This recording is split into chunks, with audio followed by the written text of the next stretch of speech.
Hello everyone, this is Rabab Alma, licensed marriage and family therapist and international life coach. I'm going to talk today about what do you do when your child says no. I think it's a hot topic for many parents and adults, and I'm gonna go ahead and share this video with my other pages. Let me know where are you joining me from, and what do you think of this topic. How do you feel when your child says no to you? So I want to start with a disclaimer that all of these lives and interviews are meant for general info only. They are not meant to replace any medical advice or professional advice. So I'm gonna go ahead and share it. Let me know, please, where are you contacting me from or joining me from, and let me know what do you feel about the subject. What do you do when your child says no to you? Do you feel frustrated? Do you feel angry? Are you okay with it or not? How does it feel when your child says no? So again, I'm sharing it with my other pages until people start to join. So I think this is a hot topic, the idea dealing with the word no. When your child responds with the word no, I'm not going to do this or I'm not going to do that. So we want to first acknowledge that learning to say no is a powerful word to learn. It is a powerful word to learn. Why? Because if we look at ourselves as adults, some of us, or a lot of us maybe, have a hard time saying no, fearing maybe social awkwardness, conflict, disconnection, or being offensive, or wherever it is. So we don't say no. Then we end up overcommitted, stressed, frustrated, and resentful. Some of us, it's not easy for adults to say no. So the question is, do you want your child to be unable to say no when they grow older, when they become an adult? How can we balance this? So I think when the children say no, I think we need to learn ourselves and make them feel that we are comfortable and we are okay to hear the word no, because we know how to deal with it. Salim is joining. He says, where are you talking from? Where I'm talking from the US. Thank you for joining. Let me know what you think of the how do you feel when children say no. So again, let's think about it. When children say no, how do we react to that? Do we get annoyed?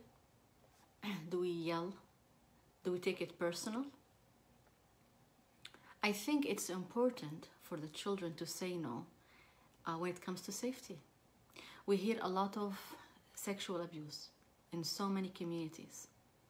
In worship places, sexual abuse can happen from family members. So we need to teach the children, our children, to say no, to protect themselves. So there is a balance between really teaching them to say no and accepting it, and when it's appropriate, when it's not, and what to do with that. And I think it all starts with us. So we want to go back about the concept of parenting. Parenting, it's about us. Although we are parenting our children, but it's about us controlling our emotional reactivity. how do we deal as parents and adults with our anxiety? And when children say no, do we get mad and angry? So if we are modeling this to them, so when we tell them no, they're gonna do the same thing. They're gonna be mad and angry and frustrated because this is how they see us react to the word no.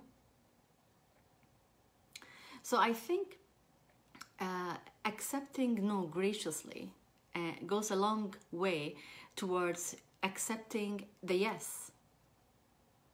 So, and how does that work? I think looking at the goal of this interaction between the parent and the child, and is it to build a connection? Or is it for you to obey me? Where is the focus? Do we really want them just to say yes all along? Do we really want that? And why do we want that? So we want to look at something. Are we engaged in a power struggle? You need to listen to me because I am your parent. You need to respect me. Okay? Are we trying to impose control? Or are we trying to create a connection with our children? There's a huge difference between the two. So is he or she saying no because they want certain needs to be fulfilled? Are they saying no for a certain reason? Why they are saying no? Is there a mutual respect? Like when we say no, we respect that and we try to understand why, and we understand the yes. Are we paying attention? Are we spending time to know why they are saying no? I think when we have mutual respect and when we respect them when they say no and know why and react responsibly, we don't overreact, then when we say no, they will model it, they will learn from it. So we are modeling to them how we react to the word no. The other thing is, are we being reasonable? Are we asking them for reasonable requests? Or do you want just control? I see people sometimes, adults, and we adults sometimes, as I said before, we struggle with the word no. So if we struggle with the word no ourselves, why are we putting our children in this situation? Why aren't we teaching them that no is okay? And let's discuss it. Let's talk about what's behind it. Why are you saying no? Are we being reasonable? Are we being over-controlling? Are we trying to control something we shouldn't be controlling? These are questions that we can ask ourselves. So, and the issue is, we think when the child says no, it's like the end of the situation, end of discussion. It's not. They are stating that they don't want to do something. But why? Are they enjoying something instead? Are they playing? And then, okay, you can play 10 more minutes and then we can do this. Are they, I don't want to eat this, but I can eat that. Or you can ask them, okay, you don't want to eat spinach. Do you want to eat carrots? Whatever it is. Are we giving choices? Are we making requests or demands? So if we are making so many demands, then the person that you are demanding this stuff from will be annoyed. Put yourself in their shoes. So I think we need to be selective when we use requests or demands. So are we saying we always request things from children that we want them to do it right now and it's urgent? Something else we need to ask ourselves. Is it the pattern in our lives that we always think that whatever we want is urgent and it has to be done right away?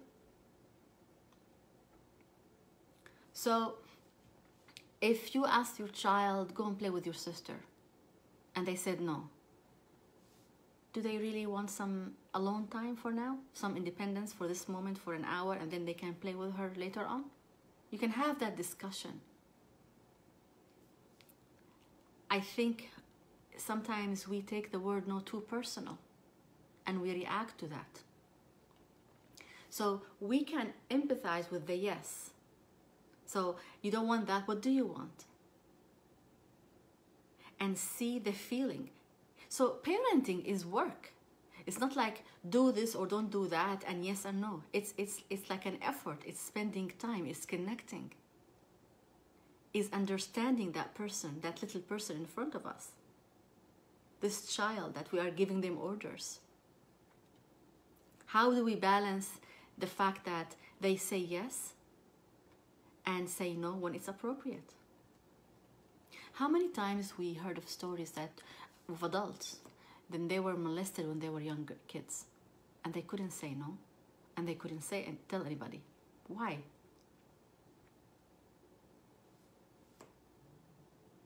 Is it because they cannot say no? They learn to obey. They need to obey their elderly, regardless what they want.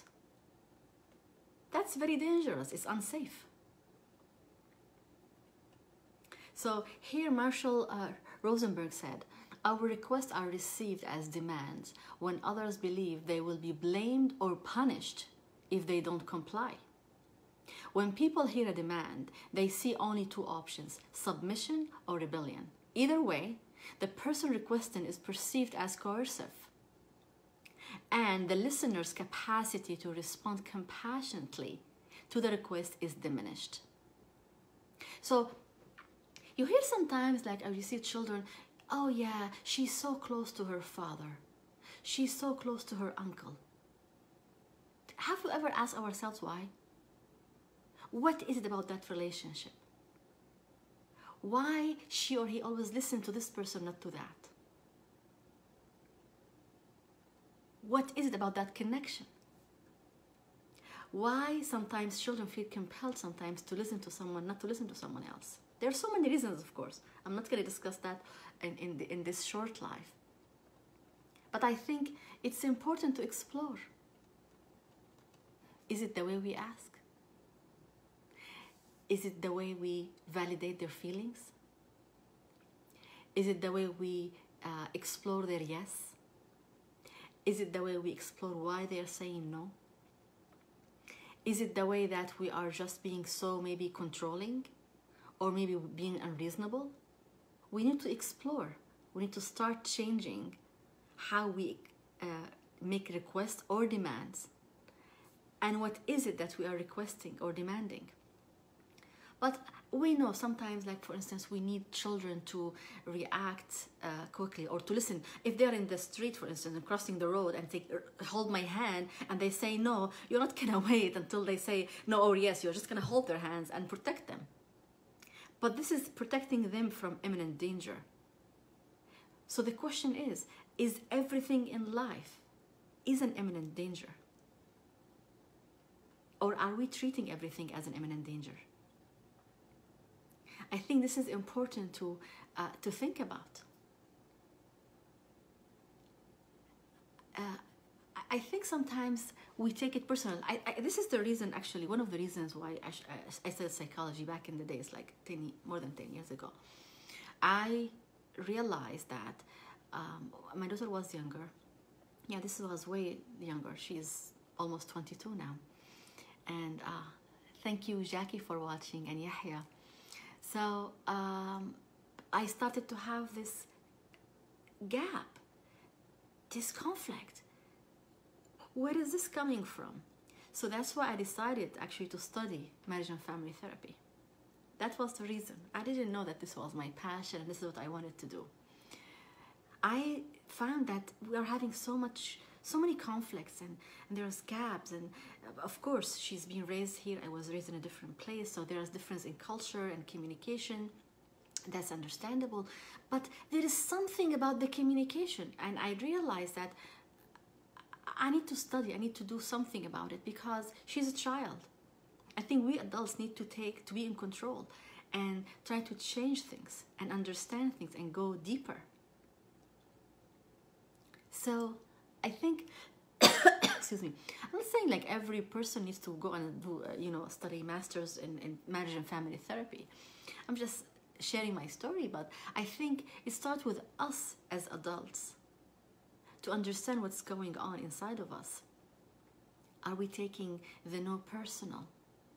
Is it that, did we learn when we were younger that if we say no, if someone says no to an adult, this is disrespectful, personal, a disaster is gonna happen, something bad, we're gonna happen an encounter? Or what is it that's really bothering us about the word no? I think this is on us to explore as adults, as parents. And if my daughter, when she was younger, if she says no, and I am like angry and screaming and yelling and shouting, okay? So when I say no, she will duplicate that. Where did she learn that from? That reaction. Is for me? Did I really model that to her? Did she see me scream and yell? That's why she's doing the same? I know things are not black and white, and I know there are so many elements, and we need to know the context and the family dynamics and all of this stuff, and that's what we do as therapists. But I think this is something to look at when we raise our children. I think the word no is an opportunity for connection. It's an opportunity for exploring what's happening in this relationship. I think if my young child, if she or he says no, it's an important to sit and understand why. We are not gonna have the time to do that every time. We understand that. We are busy, we're running around, but I think it's a matter also of priority. Is my relationship with my daughter a priority or not? And every parent might say yes. But what are we doing about it? It's not about words, it's about actions. And children see actions. If they see us putting the relationship as a priority, if we are fostering, trying to build a peaceful, respectful, loving relationship, then they will be compelled to say no. There are some periods when they are teenagers and sometimes they are throwing some tantrums. But I think when the focus is on love and building the relationship and exploring why they are saying no, this will strengthen my relationship as a parent with my child, and this is my goal. The goal is not to obey. In some cultures, parents need to feel obeyed. But I think it's a matter of a choice. What do you want? Do you want to be obeyed and don't have the connection? Because no one likes to be forced to do something. No one likes it. Flip the coin and imagine yourself in that position. When someone is forcing you to do something, even if you want to do it. Like sometimes as adults, sometimes we say no just because you feel that someone is forcing you to do something. Or sometimes we feel like doing it even if we don't do it. What does that tell you? So I think when we try to come from a point of love and connection and lasting relationship, it's like when I speak with my daughter and the thing between us is like, I am your person. And I know, I think we got that from one of the shows we were watching together. But the fact that she feels I am her person and she can come to me, and even though now she's an adult, and the word no is not like about just, it's not disrespectful, it's about sitting down and talking about it. And you know, sometimes when they tell you no, and if you sit down and explore, to know why they are saying no, they might convince you. They might convince you. You'll be surprised sometimes. You know, sometimes when my daughter was younger, and when she says, okay, let me go and say salam or say hello to so-and-so, and she says, no, I don't want to. And then sometimes I will sit and talk with her. I don't feel comfortable with that person. Okay, that's it. I will explore why. And if she doesn't feel comfortable, that's it. I will respect her wish. It's like sometimes we tell our children, go and give a kiss to this uncle, and go and give a kiss, say hello to this person, and go and give them a hug. They don't want to. And I think this definitely needs to be respected. That means we are teaching them to respect their space. I don't want to give a kiss. I don't want to give a hug. We need to teach them from early ages that it's okay to say no, and it's okay to have their boundaries, and it's okay to have their personal space. There are certain stuff that is important: their safety, their well-being, to be nourished, educated. These stuff are important, okay? But there are so many things that we can negotiate, or we can respect their no and understand why. So we turn the relationship from power struggle and from obeying and following instructions. And I remember one child told me, so why do you do that? Because this is what I have been told. I would love for him to tell me something else. What is it? Why are you doing it? So I think in every decision, we need to really scale the relationship and try to really look long-term in terms of how we connect with our children. And the way we were raised when we were young. Now it's a different time. And it requires different methods, different ways. It requires different approaches. We did not have social media. Excuse me, when we were younger. We did not have iPhones. We did not have that much of connection and communication all the time. Now it's different. We are not the only people who are influencing our children. Unless we build a strong connection with them, then we will lose that connection. So, back again to the word no. We don't want to feel alarmed. It's not an emergency. It's not